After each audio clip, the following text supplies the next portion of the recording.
people cannot do it through traditional revolution. We are going to do it through the barrel of the gun. Hello everyone, welcome once again to Think Tank TV. Now, across the vast and vibrant lands of Africa, a storm is brewing. A storm of change, defiance, and revelation.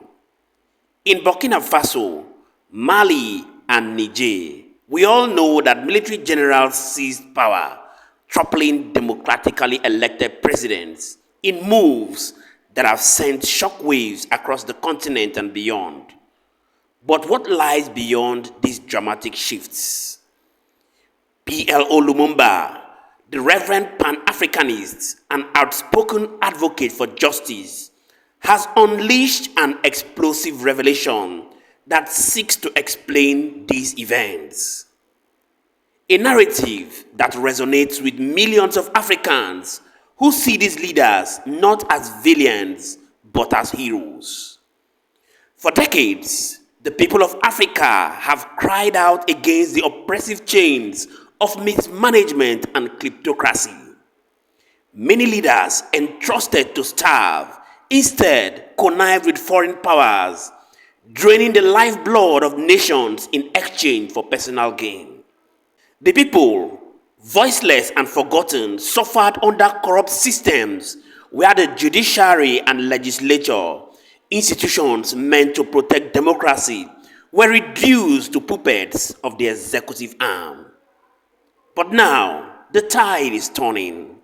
I'd like us to jump right into the press interview that was granted by PLO Lumumba that has generated a lot of reactions on the internet. But please, don't go anywhere because I'll be coming back to give you my own thoughts and the reactions of Nigerians and Africans about his words. Do well to touch the like button so that this video can be recommended for more people to get to see the dark truths unveiled by PLO Lumumba, and we shall continually be here to serve you. When the people cannot do it through traditional revolution, we are going to do it through the barrel of the gun and use the institution of the military to change the equation. And they have changed the equation. How have they changed the equation? First, they are saying we are cutting political ties with Paris. Secondly, we are cutting economic ties with Paris. We are getting out of any organization which is led by France. We are cutting off the situation that compels us to use currency that is printed in France. We are ensuring that our resources are going to be refined, and they are entering into arrangements with a number of countries, including Russia and China, to begin to build institutions and installations that are going to refine their uranium, refine their gold, so that there is value addition. What is happening in the Sahelian region is, in my submission and in the view of many independent commentators, the beginning of the total liberation not only of those countries but the former French colonies. And it is not lost on me that the leaders of those countries are sending a very clear message. They are sending the message that any institution which makes the claim that is a Pan-African institution but is being controlled from outside will be defied. I remember that day, the day after the coup d'etat in Niger, and I remember the meetings that were held in Accra, Ghana, the meetings that were held in Abuja, Nigeria, the meetings that gave a 72-hour ultimatum to Niger and said, we are going to invade you, not in so many words, but we are not going to allow you. I remember the sanctions that were imposed upon Niger, and I remember all the three leaders, Sowore in Burkina, and I remember the new leaders in Niger. I remember the leaders in Mali saying, we are now entering into a military pact. You attack Niger, you have attacked Mali, you attacked Burkina, you have attacked Mali, and you've attacked Niger, and of course, even Dumbuya in Guinea-Conakry said, we will join you. That is a new face.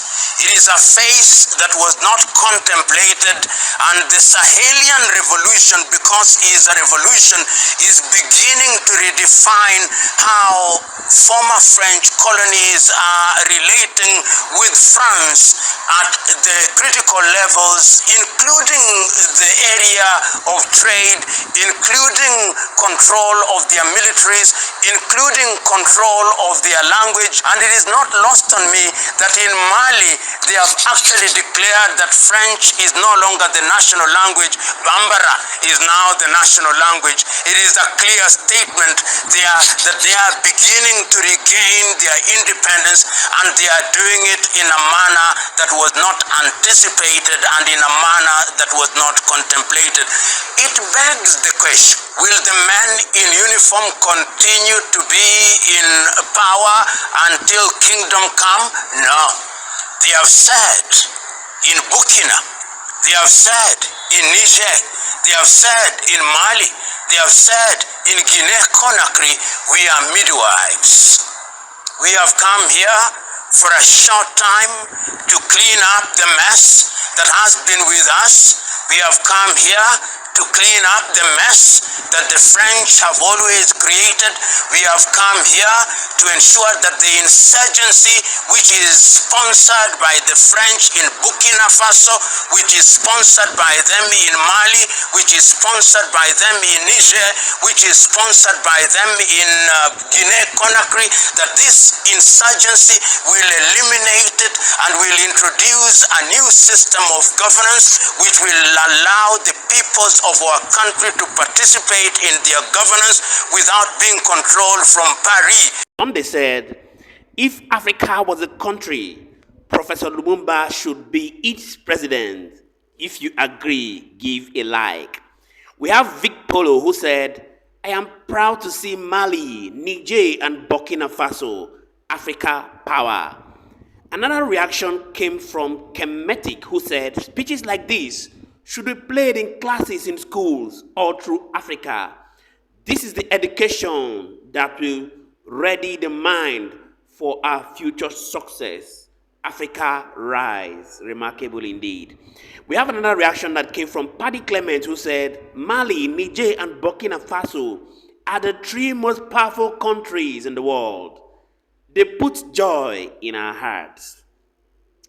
E-Dog said, one Africa, it's time, no more dividing us. Another response came from Charles Sanders who said, I have always admired you, Professor PLO Lumumba, your brother from USA. Sounds true to me. Another reaction came from Citizen AY who said, PLO Lumumba is absolutely correct. AES all the way. Reaction also came from Tyron who said, I am an African citizen and American descent, and I support President Ibrahim Traoré and the AES Alliance 100%. Bata said, AES is the hope for the entire continent of Africa. Total liberation of Africa would come soon. Another response came from Kelvin who said, Mali, Niger and Burkina Faso, all power is with you. Allah is with you. We love Africa from your brothers and sister in American diaspora. We had another reaction that came from Kenneth who said, well said, PLO. Indeed, these are real revolutionaries. Sisbeck said, I am so proud of Burkina Faso, Mali and Niger. I think Ghana, Chad, and Senegal are moving towards that same mindset. I'm so proud of this intelligent blah, blah, blah. And finally, we have another response from Great Nation that said, suddenly, AES has become very attractive, not only to immediate neighbors, but to the rest of Africa and to the entire world. Now, this goes ahead to unveil the hidden secret that has been kept for decades and ages. And that tells you that when the chips are down, the truth will finally unveil itself. Yes, all the shenanigans of African presidents that went ahead to go into some dark secrets with their colonial masters for their own personal and selfish aim has obviously been unveiled for the world to see.